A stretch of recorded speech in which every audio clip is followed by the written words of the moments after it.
For millions of voters, Election Day is already here. I just wanted to be out here early so I can get my vote in. Many state and local election officials were expecting high turnout, but not this high. Even in North Carolina, still recovering from Hurricane Helene. 2020 was a record for us on the first day of in-person early voting, and now we've broken that record. Georgia also shattering turnout records. As of Tuesday afternoon, almost 1.8 million early and absentee ballots had been cast, making up almost 25% of active Georgia voters. By law, the state can't start counting votes until 7 a.m. on Election Day, but we do know more than 55% have been cast by women. In another critical swing state, Pennsylvania, more than 1 million ballots had been cast as of Tuesday afternoon, according to the Associated Press.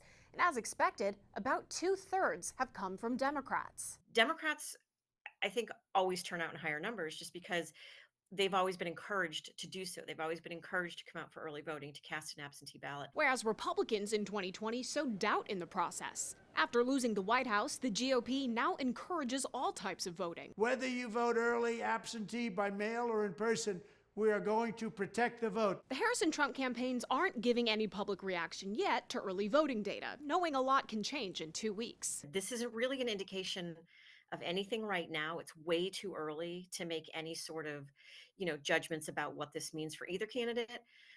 But I do think that, promoting it would help both parties. The 2020 pandemic-era election was the first in American history where the majority of voters did not cast their ballots in person on Election Day. Since then, many have come to prefer the convenience of voting early, but based on turnout so far, in-person Election Day voting will be the main event.